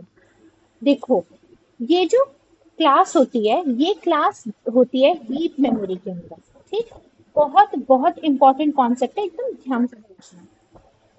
मैंने बताया था दो तरह की मेमोरी होती है, एक स्टैक मेमोरी होती है और एक हमारी हीप मेमोरी होती है। स्टैक मेमोरी के अंदर यूजुअली वो चीजें जाती हैं जिनका काम बहुत थोड़ी देर के लिए होती है, जो टेम्पोरेरली जाती हैं। ठीक है, बहुत थोड़ी देर के लिए जिसका काम होता है वो वही जाती है, अपना काम करती है और वहां से चली जाती है। अगर मैं मेन फंक्शन की बात कर रही हूँ, जो मैंने इंट एक्स लिखा है, ये इंट एक्स मैंने जो लिखा है, ये इंट एक्स है मेन फंक्शन के अंदर, ठीक है तो ये मेन फंक्शन है ना, भले ये फंक्शन है बट मेन है, बट ये मेन, अरे यार क्या बोल रही हूँ, ये मेन फंक्शन है बट है तो एक फंक्शन ही। तो फंक्शंस हमेशा स्टैक मेमोरी के अंदर ही जाती हैं, तो ये फंक्शन स्टैक मेमोरी के अंदर आएगी, इसके अंदर जितना काम लिखा होगा वो काम कंप्लीट करके ये वहां से चले जाएगी। तो इसके अंदर जो भी वेरिएबल्स मैंने डिफाइन किए हैं वो भी इसके साथ चले जाएंगे। तो इसका जो स्कोप है, एक्स का जो स्कोप है, ये जो मैंने इंट एक्स बनाया है, इस इंट एक्स का जो स्कोप है वो सिर्फ और सिर्फ मेन फंक्शन तक ही सीमित है, इसके बाहर इसकी कोई इंडिपेंडेंस नहीं है, इसकी कोई वैल्यू नहीं है। ये जब तक मेन फंक्शन एग्जिस्ट करता है तब तक ही ये अपनी अपना इम्पैक्ट, अपना जो स्टोरेज है वो लेकर के बैठा होता है। जैसे ही मेन फंक्शन का काम खत्म होगा, उसके अंदर की सारी चीजें खत्म हो गई उसके साथ, ठीक। जब मैं क्लास की बात करती हूँ तो मैंने ये मुझे ये चीज पता है कि हमेशा जो क्लासेस होते हैं, जो ऑब्जेक्ट्स होते हैं, वो मेरी हीप मेमोरी के अंदर बनते हैं, ठीक। ये मेरे ऑब्जेक्ट्स जो होते हैं वो हमेशा मेरी हीप मेमोरी के अंदर बनते हैं। तो जावा क्या करता है, जावा जैसे ही रन टाइम पे जावा ऑटोमेटिकली जो मेरे ऑब्जेक्ट्स होते हैं इनको डिफॉल्ट वैल्यूज दे देता है। बट ये मेरे ऑब्जेक्ट्स मतलब कह लो या तो इंस्टेंस वेरिएबल्स जो मेरे होते हैं, इंस्टेंस वेरिएबल्स, इनको ये डिफॉल्ट वैल्यू दे देता है। बट जो मेरे ये वेरिएबल्स होते हैं, लोकल वेरिएबल्स होते हैं, इनको ये डिफॉल्ट वैल्यूज नहीं देता, ठीक। लोकल वेरिएबल्स को ये डिफॉल्ट वैल्यूज नहीं देता। क्यों ये इंस्टेंस वेरिएबल को देता है, क्यों लोकल को नहीं देता? क्योंकि लोकल का जो स्कोप होता है वो सिर्फ और सिर्फ मेन फंक्शन तक सीमित है। अब जावा के पास ऑलरेडी बहुत सारा काम है करने को। अब अगर ये लोकल वेरिएबल्स को भी डिफॉल्ट वैल्यू देने लगा और हम न जाने कितने लोकल वेरिएबल्स क्रिएट करते हैं किसी भी मेन फंक्शन के अंदर, तो ये थक जाएगा। तो ये जो लोकल वेरिएबल्स को वैल्यू देने का काम होता है वो ये यूजर्स को ही देता है, ठीक है। यूजर खुद लोकल वेरिएबल्स को डिफाइन करे, उसको इनिशियलाइज करे, उसका कंट्रोल एक यूजर के हाथ में होता है। बट क्योंकि इसका जो स्कोप होता है वो सिर्फ और सिर्फ तब तक होता है जब तक मेन फंक्शन तक, मेन फंक्शन के बाद ही खत्म हो जाएगा तो फालतू में इस पे मेहनत करने का क्या मतलब। फॉर एग्जाम्पल जैसे मान लो कि 5 सब्जेक्ट है तुम्हारे पास, 5 में से 4 जो सब्जेक्ट है वो तुम्हारी सीजीपीए बनाने के लिए जरूरी है। एक सब्जेक्ट ऐसा तुच्चा सा है, फालतू में दे रखा है, तो तुम फालतू में उस पर मेहनत क्यों करोगे? उस पर मेहनत करना, उस पर सारा एफर्ट डालना, वो वेस्ट ऑफ टाइम है, वो वेस्ट ऑफ तुम्हारी एनर्जी है। तो लोकल वेरिएबल वही सब्जेक्ट है जिसपे जावा को नहीं काम करना। वो काम चलाओ जो काम होता है वो यूजर्स को ही दे देता है कि तुम इसको इनिशियलाइज करो, तुम इसका इस्तेमाल अपने अपने पे कंट्रोल रखो। बट अगर मैं इंस्टेंस वेरिएबल की बात करती हूँ तो किसी भी क्लास का जो स्कोप होता है वो एक हीप मेमोरी में स्टोर होता है। तो उसका काम खत्म नहीं होता, वो लॉन्ग टर्म के लिए सस्टेन करता है, ठीक। तो क्योंकि ये लॉन्ग टर्म में हमेशा काम आ सकता है, इसको जावा खुद ही इनिशियलाइज कर देता है। बेस्ट एग्जाम्पल यही है, जो 5 में से 4 सब्जेक्ट है जो तुम्हारी सीजीपीए बेस्ट बनाते हैं, जिनके लिए सबसे ज्यादा तुम्हें मेहनत करनी है, तुम उन पे सबसे ज्यादा मेहनत करोगे इंस्टेड ऑफ वो एक सब्जेक्ट जो इतना इम्पोर्टेंट नहीं है, ठीक। तो जो तुम्हारे 4 सब्जेक्ट है ये तुम्हारा क्या हो गया, ये इंस्टेंस वेरिएबल हो गया जिसको तुम डिफॉल्ट वैल्यूज दोगे, ऑटोमेटिकली डिफॉल्ट वैल्यूज दोगे। बट जो तुम्हारे लोकल वेरिएबल्स है इनको तुम डिफॉल्ट वैल्यूज नहीं दोगे, इनको तुम यूजर पे छोड़ दोगे, ठीक। और तुम कंपल्सरी बना दोगे कि यूजर को इसको इनिशियलाइज करना ही होगा, क्योंकि तुमने इसको डिफॉल्ट वैल्यूज नहीं दिया। अगर यूजर ने इसको इनिशियलाइज कर दिया, मान लो मतलब यूजर ने इसको डिफाइन कर दिया बट इनिशियलाइज नहीं किया, तो तुम पे लोड आएगा, ये तुम्हें नहीं, ये तुम नहीं चाहते। तो तुम्हें क्या करना है, लोकल वेरिएबल्स को इनिशियलाइज नहीं करना है। इस ये पूरी की पूरी तरह से यूजर्स पे डिपेंडेंट होता है, ठीक है। तो हम क्यों लोकल वेरिएबल्स को नहीं देते डिफॉल्ट वैल्यूज, इंस्टेंस वेरिएबल्स को देते हैं? क्योंकि लोकल वेरिएबल्स का जो स्कोप होता है वो सिर्फ और सिर्फ मेन फंक्शन तक सीमित होता है। हम मेन फंक्शन खत्म, लोकल वेरिएबल खत्म। बट किसी भी इंस्टेंस वेरिएबल जो कि ऑब्जेक्ट के अंदर बना हुआ है वो लॉन्ग टर्म तक सस्टेन करता है, उसका काफी टाइम तक इस्तेमाल किया जाता है। तो इस वजह से जावा उसको ऑटोमेटिकली एक डिफॉल्ट वैल्यू दे देता है। तो ये जो हम डिफॉल्ट वैल्यूज पढ़ते हैं कि स्ट्रिंग हो गया और हमारा स्ट्रिंग हो गया, इंट हो गया, कैरेक्टर हो गया, इनकी जो डिफॉल्ट वैल्यूज होती हैं, ये सिर्फ और सिर्फ एक इंस्टेंस वेरिएबल को दिया जाता है, एक लोकल वेरिएबल को नहीं दिया जाता। ठीक है, समझ में आया ये? कोई डाउट है इसमें? तो दीदी पहले तो हम मेन फंक्शन में ही इनिशियलाइज करते थे ना। हाँ, देखो, मेन फंक्शन में हम इनिशियलाइज करते हैं। सही सवाल, सही चीज बोला। मेन फंक्शन का काम क्या होता है, देखो, हम कहते हैं हमेशा कोड एग्जीक्यूशन सबसे पहले मेन फंक्शन में होता है। तो अगर ये जो कोड लिख रखा है यहाँ पे, ये जो कोड लिख रखा है, इसमें क्या होगा, हम सबसे पहले जावा आएगा यहाँ पे पब्लिक स्टैटिक वॉइड में। ठीक है, जब पब्लिक स्टैटिक वॉइड, अब देखो तुम जब ये क्लास लिखते हो ना, जब तुम एक कोई क्लास बनाते हो ना, तो ये क्लास ऑलरेडी क्रिएट हो चुकी है अब हीप मेमोरी के अंदर।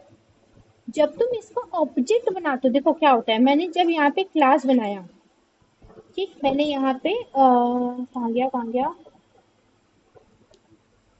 हाँ, ये रहा। देखो, मैंने ये फर्स्ट क्लास बनाई थी ना, फर्स्ट डॉट जावा। इसके अंदर देखो एक स्टूडेंट नाम की क्लास भी बनी हुई है। ठीक, इस स्टूडेंट नाम की क्लास जो है, इसको तुम खोल नहीं पा रही, इसको मैं खोल नहीं पा रही, बट मैंने यहाँ पे फर्स्ट फाइल बनाई थी, फर्स्ट नाम की एक क्लास बनाई थी, जिसके बाहर मैंने एक स्टूडेंट नाम की क्लास बनाई थी। अब जब तुम इसके नीचे खोल के देखोगे, तुम्हें यहाँ पे एक स्टूडेंट क्लास दिखेगी। ऐसी मानो तुम कोई और फाइल बनाती हो, मान लो तुम सेकंड डॉट जावा करके कोई फाइल बनाते हो, ठीक, इसमें अगर तुमने कोई क्लास बनाया ना, तो वो भी तुम्हें ऐसे ही बाहर दिखाई देगी। तो ये जो क्लासेस होती हैं, ये कॉल नहीं होती फंक्शंस की तरह। जैसे फंक्शंस में क्या होता है, फंक्शंस को जब तुम कॉल लगाते हो, तब वो जाकर के स्टैक मेमोरी में आती है। जब आप फंक्शन को कॉल करते हो, तब वो स्टैक मेमोरी में आती है। बट जब हम क्लासेस क्रिएट करते हैं, तो वो ऑलरेडी क्रिएटेड होती है। उसका जब हम ऑब्जेक्ट बनाते हैं, तो वो मेमोरी में एलोकेट हो जाती है स्पेस। हम जब ऑब्जेक्ट बनाते हैं, तो हीप मेमोरी में वो स्पेस एलोकेट हो जाती है, और एक रेफरेंस वेरिएबल स्टैक मेमोरी के अंदर चला जाता है। जैसे ही ये पूरा का पूरा मेन फंक्शन खत्म होगा, हीप मेमोरी के अंदर का ये जो ऑब्जेक्ट है, जिसको एक रेफरेंस वेरिएबल यहाँ पे S1 पॉइंट कर रहा है, वो यहाँ से हट जाएगा। तो जब ये रेफरेंस वेरिएबल ही नहीं रहा, तो किस ऑब्जेक्ट को ये पॉइंट करेगा? समझे? तो हम इनिशियलाइज करते हैं, बट हम लोकल वेरिएबल्स को इनिशियलाइज करते हैं। जो वेरिएबल्स मेन फंक्शन के अंदर होते हैं या किसी भी फंक्शन के अंदर होते हैं, वो हमेशा लोकल वेरिएबल कहलाते हैं, और उन्हें हमें इनिशियलाइज करना पड़ता है। ठीक है, समझ में आया?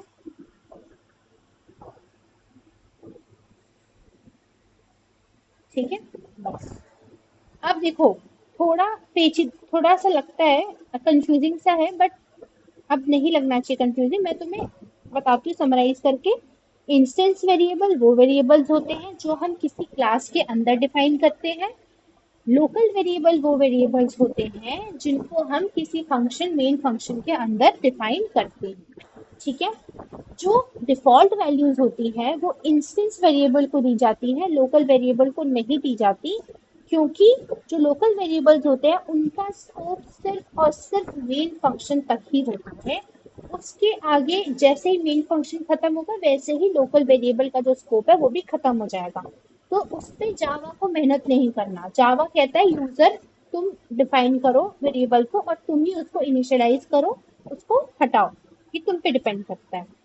इंस्टेंस वेरिएबल जो होते हैं, क्लास जैसे ही हम डिफाइन करते हैं, इंस्टेंस वेरिएबल को जावा अपने आप डिफॉल्ट वैल्यूज दे देता है। क्योंकि इंस्टेंस वेरिएबल का जो स्कोप होता है, वो हाई होता है, वो हीप मेमोरी के अंदर होता है, वो स्टैक मेमोरी के अंदर नहीं होता। ठीक, आप पानी P low. Time time time time है।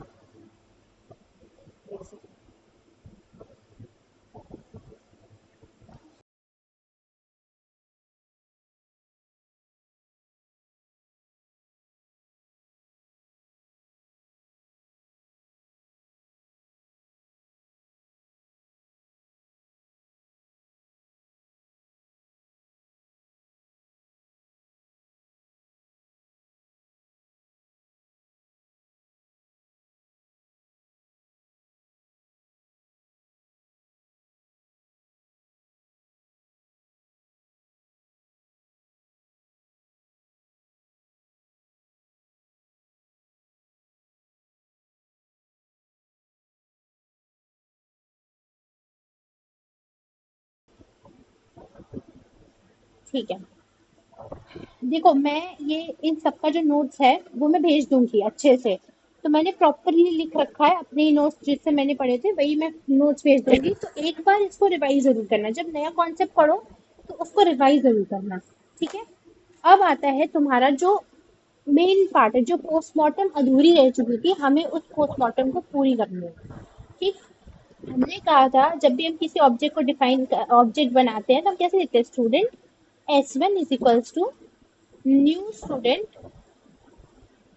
ब्रैकेट, यही होता है। मैंने बोला था कि इसको बाद में समझाऊंगी।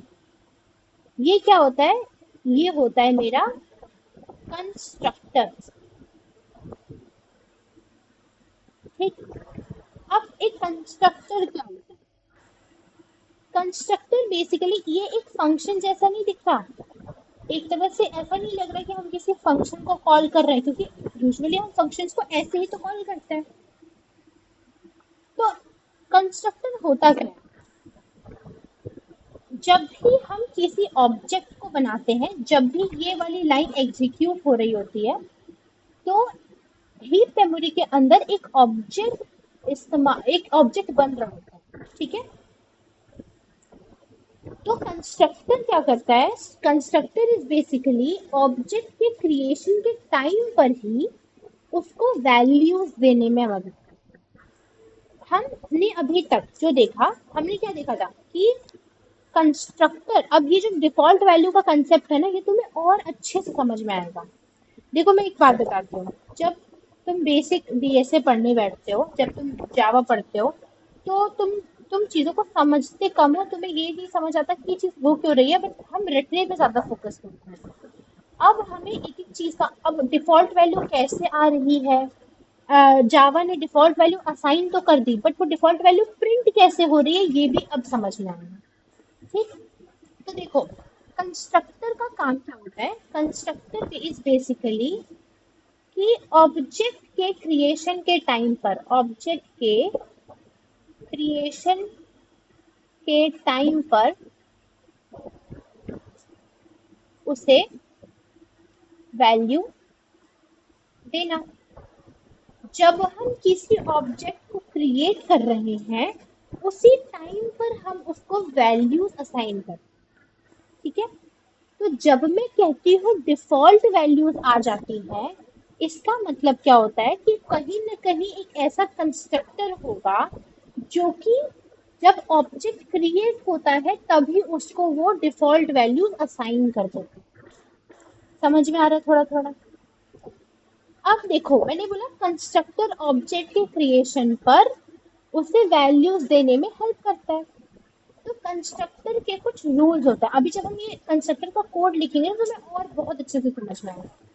जो सबसे पहला रूल होता है कंस्ट्रक्टर का, वो होता है कि कंस्ट्रक्टर का जो नाम होना चाहिए, ठीक है, कंस्ट्रक्टर का जो नाम होना चाहिए should be same as the name of the class. जो क्लास का नाम है वही सेम नाम कंस्ट्रक्टर का भी होना चाहिए। अगर मेरी स्टूडेंट क्लास है तो कंस्ट्रक्टर का भी जो नाम है वो स्टूडेंट होना चाहिए। ठीक, अब मैंने बोला ये एक तरह का फंक्शन ही होता है, बट फंक्शंस के रिटर्न टाइप होते हैं, वॉइड होता है, इंटीजर होता है। ठीक, constructor has no return type, इसका कोई रिटर्न टाइप नहीं होगा। ठीक, ये फंक्शन जैसा दिखता जरूर है बट ये फंक्शन होता नहीं है, इसका कोई रिटर्न टाइप नहीं होगा। पहला, इसका जो नाम होता है वो same as the name of the class होना चाहिए, रिटर्न टाइप इसमें नहीं होता। ठीक है, अब ये जो कंस्ट्रक्टर्स होते हैं they are automatically called while object creation. ठीक है, जो कंस्ट्रक्टर होते हैं वो ऑब्जेक्ट के क्रिएट होते टाइम ही कॉल कर लिया जाता है, ऑटोमेटिकली जावा इन्हें कॉल कर लेता है। क्योंकि देखो हो क्या रहा है, यहाँ हमने कंस्ट्रक्टर, जब हमने एक ऑब्जेक्ट को बनाया, ऑब्जेक्ट को बनाने वाली लाइन लिखी, तब बिना इस लाइन के ऑब्जेक्ट बन ही नहीं सकता।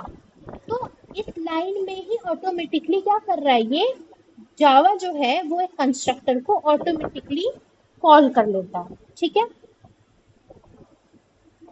अब जो कंस्ट्रक्टर होता है वो यूज किया जाता है, यूज टू इनिशियलाइज, ये तो मुझे पता है।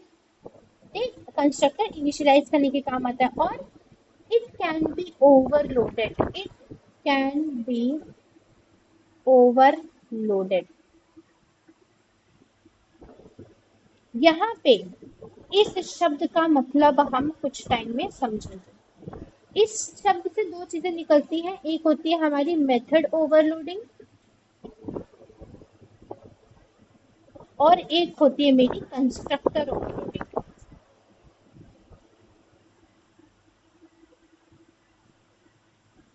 ठीक, टेंशन मत, मैं बताऊंगी। तो सबसे पहले हमने क्या देखा, कंस्ट्रक्टर क्या होता है, कंस्ट्रक्टर ऑब्जेक्ट की क्रिएशन के टाइम पर उसको वैल्यू देने के काम आता है। देखो क्या कहते हैं, इनिशियलाइज करना ही तो कहते हैं इसको। तो कंस्ट्रक्टर क्या करता है, इनिशियलाइज करने में हेल्प करता है। एक सेकंड, खाली कूलर को स्विंग मोड से हटाओ। ठीक है। ऑब्जेक्ट की क्रिएशन के टाइम पे उसको वैल्यू देने के काम आता है, मतलब कि उसको इनिशियलाइज करने में हेल्प करता है। फिर कंस्ट्रक्टर का जो नाम होता है वही सेम नाम, जो क्लास का नाम है वही सेम कंस्ट्रक्टर का भी नाम होना चाहिए। ठीक। हाँ। अब ये कब कॉल होता है, ये कॉल होता है ऑब्जेक्ट के क्रिएशन के टाइम पे। सारे पॉइंट्स हमें समझ आ रहे हैं। इसका कोई रिटर्न टाइप नहीं होता, क्योंकि ये फंक्शन नहीं होता, ये कुछ रिटर्न नहीं कर रहा है, ये वैल्यू असाइन कर रहा है। ठीक। ये कुछ काम नहीं कर, मतलब बेसिकली ये कुछ असाइन कर रहा है, कुछ क्रिएट कर रहा है, काम परफॉर्म नहीं कर रहा। ठीक है। तो ये कुछ रिटर्न नहीं करेगा तुम्हें, ये सिर्फ वैल्यूज को असाइन कर देगा, ये जा करके काम कर देगा, वापस कुछ देने का काम नहीं कर रहा है। It can be overloaded. इसका मतलब अभी नहीं समझेंगे, बाद में समझेंगे। ठीक। अब देखो, इसको मैं एक बार कंस्ट्रक्टर को लिख करके दिखाती हूँ, कैसे लिखा जाता है, कैसे ये सब हम बनाते हैं, और अच्छे से चीजें क्लियर होंगी। मैंने कहा स्टूडेंट, मैंने क्लास बनाई है, क्लास स्टूडेंट। ठीक है। अब इस स्टूडेंट क्लास में मैंने क्या किया, स्ट्रिंग नेम, वही पुरानी चीजें, स्ट्रिंग नेम, और अभी हम एक ही चीज रखते हैं, इंट एज मान लो। ठीक। एक स्टूडेंट का नाम है, स्टूडेंट का एज है। अब कंस्ट्रक्टर क्या होता है, कंस्ट्रक्टर यूज होता है इनिशियलाइज करने के लिए। मैंने बोला कंस्ट्रक्टर का जो दिखता फंक्शन जैसे है बट होता फंक्शन नहीं है, नाम उसका क्लास जैसा ही होता है। यहाँ पे हम एक कंस्ट्रक्टर बनाते हैं, स्टूडेंट और ब्रैकेट, फंक्शन जैसा हुआ, कोई रिटर्न टाइप नहीं है, सिर्फ नाम है जो क्लास का नाम है। इसके अंदर मैं क्या करूंगी, इनिशियलाइज करने के लिए ये यूज होता है। तो मैंने क्या किया, मैंने name is equals to Yashika कर दिया मान लो। ठीक है। और एज इज इक्वल्स टू 19 डाल दिया मान लो उसमें। ठीक है। अब इसमें ये मेरी क्या हो गई, ये तो मेरी कैरेक्टरिस्टिक्स हो गए इस क्लास के। ठीक है, ये मेरे कैरेक्टरिस्टिक्स हो गए, ये मेरा हो गया कंस्ट्रक्टर। अब जब भी मैं कोई student S1 is equals to new student बनाऊंगी, और मानो मैं यहाँ पे S1, यहाँ पे मानो वो प्रिंट वाला स्टेट वॉइड प्रिंट भी होता, मान लो वॉइड प्रिंट करके मैं यहाँ पे नेम और एज को प्रिंट करवाती मान लो। तो मान लो यहाँ पे अगर मैं S1 डॉट प्रिंट करूंगी तो मुझे यशिका और एज मिल जाना चाहिए। ठीक है, एक बार करके देखते हैं। हमने क्या किया, हमें ऊप्स के अंदर ही हमने एक और क्लास बनाई, उसको हम कहते हैं सेकंड। ठीक है, मैंने एक क्लास बनाई, क्लास S3 मान लो, क्योंकि स्टूडेंट ऑलरेडी बन चुकी है एक जगह, तो मैं अब S3 बनाऊंगी। मैंने बोला स्ट्रिंग नेम, हाँ, स्ट्रिंग नेम इंट एज। ठीक, ये मैंने वेरिएबल्स बना दिए। अब मैं कंस्ट्रक्टर बनाती हूँ, S3, ये मेरा कंस्ट्रक्टर हो गया। देखो मैंने क्या किया, मैंने नेम को इनिशियलाइज कर दिया, name is equals to Yashika, और मैं एज इज इक्वल्स टू 19 कर देती हूँ। ठीक, अब मैं आती हूँ अपने मेन क्लास में। यहाँ पे public static void main function, मैंने एक स्टूडेंट नाम का क्लास बनाया, ऑब्जेक्ट बनाया, स्टूडेंट स्टूडेंट नहीं, S T S one new S T, मैंने ऐसे कंस्ट्रक्टर को कॉल कर लिया। ठीक, यहाँ पे क्या हो रहा है, कंस्ट्रक्टर कॉल हो रहा है while creation of the object. यहाँ पे मैं एक फंक्शन भी डिफाइन कर लेती हूँ, void print। ठीक, ये क्या करेगा, एस आउट कर देगा नेम को, प्लस स्पेस करके ये एस आउट कर देगा एज को। यहाँ पे मैंने क्या किया, S1 डॉट प्रिंट को कॉल कर दिया और इसको हमने रन कर दिया।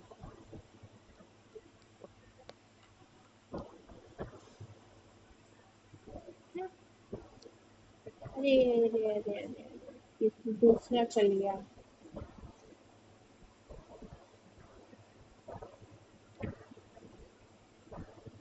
सेकेंड, रुको।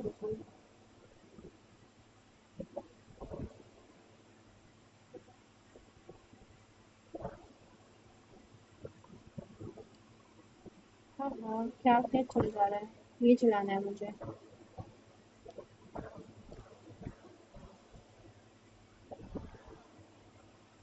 ठीक है, देखो प्रिंट हो गया। मैंने यहाँ पे क्या प्रिंट करवाया, मैंने यहाँ पे S1 की वैल्यू, मैंने अभी S1 को कोई वैल्यू नहीं दी, मैंने अपने आप S1 को कोई वैल्यू नहीं दी, बट यहाँ पे यशिका और 19 प्रिंट होकर के आ रहा है। तो क्या हो रहा है, कंस्ट्रक्टर कॉल हो रहा है, कंस्ट्रक्टर के अंदर डिफॉल्ट वैल्यू डली हुई है, मुझे इनिशियलाइज करने की अपने आप जरूरत नहीं पड़ी, मुझे ऑटोमेटिकली जो यहाँ पे वैल्यूज मैंने दे रखी हैं S1 के अंदर, ST के अंदर, कंस्ट्रक्टर के अंदर, वही वैल्यूज मुझे आकर के मिल जा रही हैं। तो जब मैं यहाँ पे वैल्यूज डिफाइन नहीं करती हूँ, जब मैं यहाँ पे एक कंस्ट्रक्टर को नहीं रखती हूँ और फिर मैं इसको प्रिंट करवाती हूँ, तो मुझे ये डिफॉल्ट वैल्यूज कैसे मिलती है, देखो यहाँ पे मुझे डिफॉल्ट वैल्यू मिली। अब यहाँ पे क्या हो रहा है, जावा कहता है कि कंस्ट्रक्टर जो होते हैं, कंस्ट्रक्टर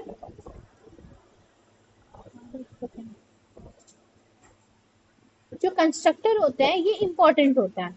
ठीक है, अब अगर तुम इन्हें अपने आप इनिशियलाइज नहीं करोगे, खुद नहीं बनाओगे, तो मैं ऑटोमेटिकली एक कंस्ट्रक्टर डिफाइन कर दूंगा। तो जब यहाँ पे मैं यहाँ पे स्टूडेंट S1 लिखती हूँ, ये स्टूडेंट S1 करके जब मैंने लिखा, ठीक, तो यहाँ पे मैंने कोई भी कंस्ट्रक्टर जब नहीं बनाया था, तो जावा ने ऑटोमेटिकली एक डिफॉल्ट कंस्ट्रक्टर बनाया, जिसके अंदर उसने नेम की जो स्ट्रिंग की जो वैल्यू है, जो कि नल होती है डिफॉल्ट वैल्यू, और एज की डिफॉल्ट वैल्यू क्या होगी, 0 हो गई, वही वो उसको कॉल करते टाइम पे असाइन कर देगा, और वही वैल्यू जो है मेरी प्रिंट होकर के आ जाए। ठीक, यहाँ से मेरा कंस्ट्रक्टर का जो इम्पोर्टेंस है वो मुझे समझ में, कि इम्पोर्टेंट क्या होता है, कंस्ट्रक्टर मेरा इम्पोर्टेंट होता है। जावा कहता है कि तुम भले ही कंस्ट्रक्टर खुद बनाओ या तुम ना बनाओ, मैं अगर तुमने नहीं बनाया तो मैं उसे डिफॉल्ट कंस्ट्रक्टर बनाऊंगा और उसके अंदर डिफॉल्ट वैल्यूज असाइन कर दूंगा। तो कंस्ट्रक्टर का काम क्या होता है, constructor is basically used to assign values while creating an object. जब ऑब्जेक्ट क्रिएट होता है तब कंस्ट्रक्टर वैल्यूज को असाइन करता है।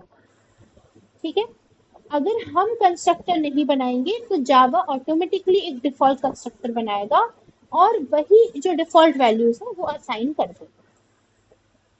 समझ में आया क्या?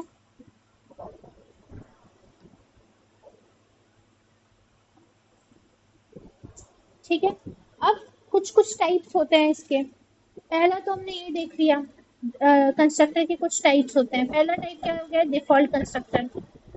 डिफॉल्ट कंस्ट्रक्टर तो हमने खुद देख लिया। कंस्ट्रक्टर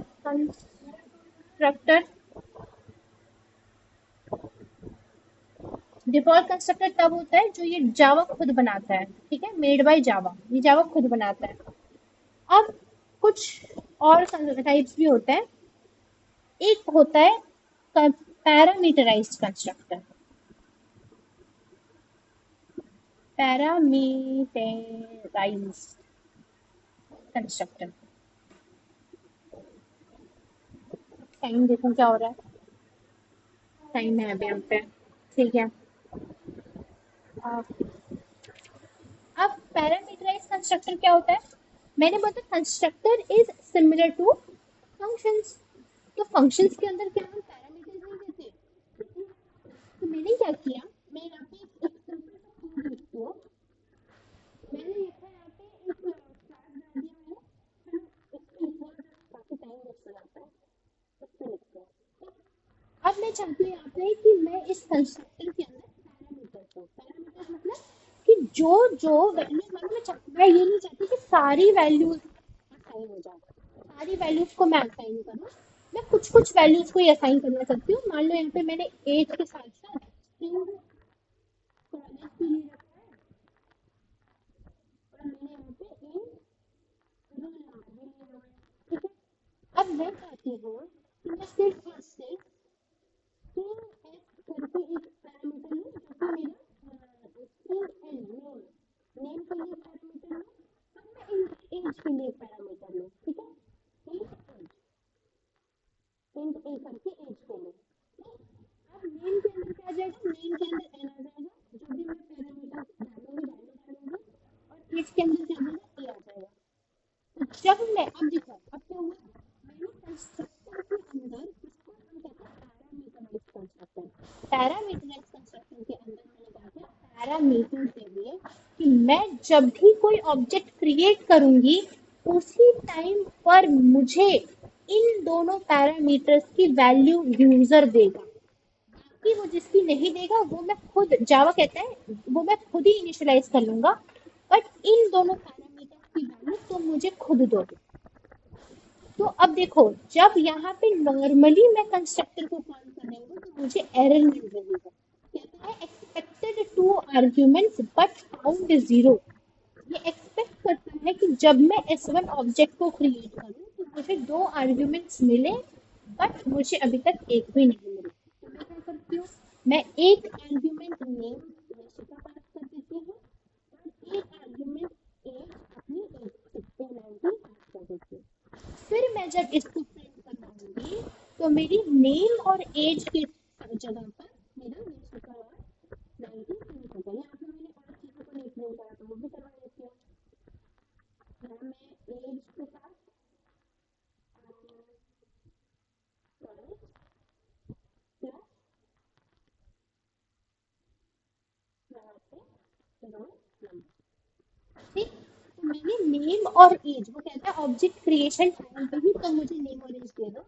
तुमने नेम और एज दिया, मैंने नेम और एज की वैल्यूज को डिफॉल्ट वैल्यू को डाल दिया। अब जो बाकी की वैल्यूज है वो मैं अपने हिसाब से डाल दूंगा, अपनी वैल्यूज डाल दूंगा, ठीक। अब अगर मुझसे कोई पूछे कि क्या मैं इन वैल्यूज को चेंज कर सकती हूँ, कौन कर सकती हूँ। जब डिफॉल्ट कंस्ट्रक्टर जावा खुद बना करके डिफॉल्ट वैल्यू डाल दे रहा था, आप भी चेंज कर सकते थे, आपने खुद ही असाइन करा था। तो जब हम खुद से अपना कंस्ट्रक्टर बनाते हैं उस टाइम पर भी अगर आप चाहें तो S1 डॉट यहाँ पे क्या कर दें, S1 डॉट नेम में मैं करती हूँ छाती, ठीक है, और S1 डॉट एज में मैं करती हूँ 18, ठीक। अब अगर जब मैं प्रिंट करूंगी तो ये 36 और 18 प्रिंट करके देगा, 36 और 18 प्रिंट करके देगा, यशिका और 19 प्रिंट करके नहीं देगा, ठीक। तो दो तरह के कंस्ट्रक्टर हमने पढ़ लिया। एक होता है डिफॉल्ट कंस्ट्रक्टर, जब हम कोई भी चीज स्पेसिफाई नहीं करते तो जावा अपने आप एक कंस्ट्रक्टर बना लेता है, डिफॉल्ट कंस्ट्रक्टर, जिसके अंदर वो हर एक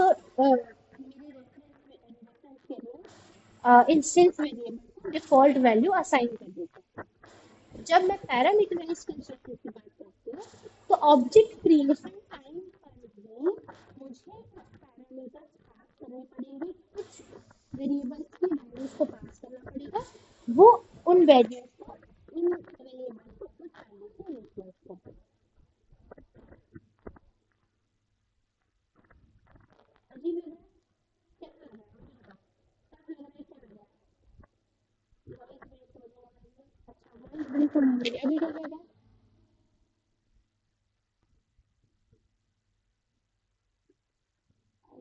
एक सेकंड रुको। कूलर बनता है।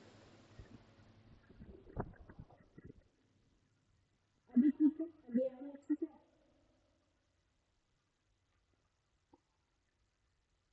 नहीं आ रही? हाँ, ये तो लगता है ईयरफोन निकालना पड़ेगा।